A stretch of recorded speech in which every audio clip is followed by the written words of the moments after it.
All right, so I wanted to really quick talk about if you are doing specifically indoor lighting. If you're doing indoor lighting and you're getting crazy sampling just sort of everywhere like this, um, sort of how I usually go about fixing that, or like the first thing I look at. And the first thing that I look at is usually, and just disclaimer, this is not mine, this is a thing that a student was working on. They happen to have this issue, and for some reason I am incapable of recreating this whenever I try, which drives me nuts. So I grab their files. So anywho, where am I going with this? The usually fastest way to reduce this sampling is, and this is assuming that you have a room set up similar to this, where it's basically just like a big room, and you have, in this case, the entire wall is like a window, but basically like a box with a single light in it, and you're using a portal light, or I'm sorry, not a portal light. You're using a big dome light with like an HDRI in it. In this case, it doesn't even have an HDRI, it's just there.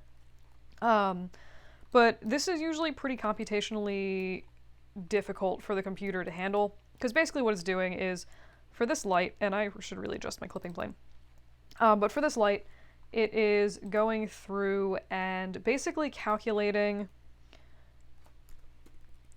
for like every single point, there we go, in this light, it's shooting rays at your scene.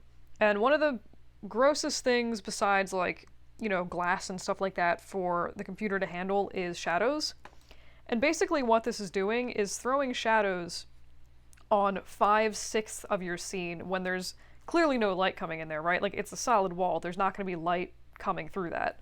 So all you really care about is the light coming through, you know, the window or like this wall in this case.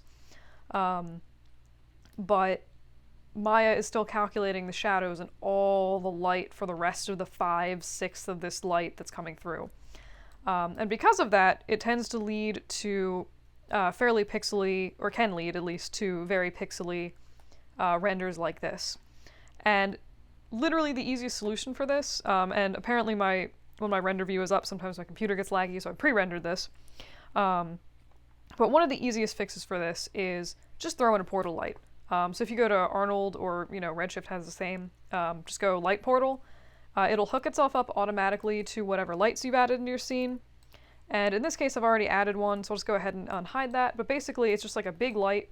You can just sort of scale it so it's huge, and throw it whatever in front of whatever hole in the wall that you have.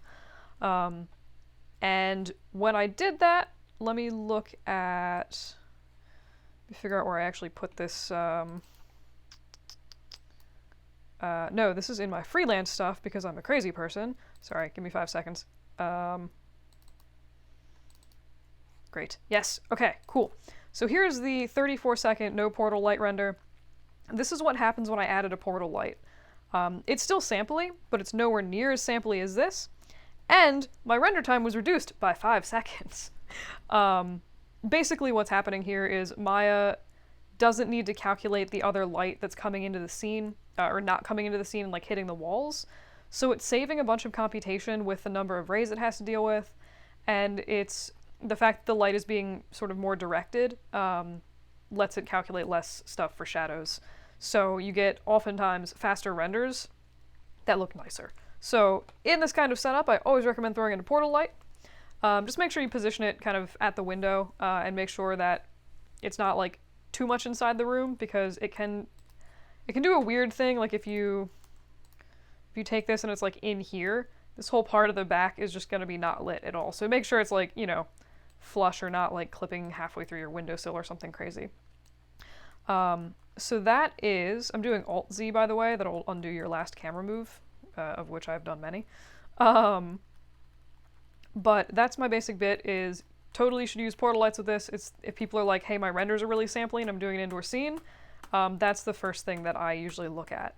So I'll do another video about other things. I'm just going to keep using this scene that you can sort of look for doing. I'm just going to go back manually. That you can look for in terms of fixing sampling.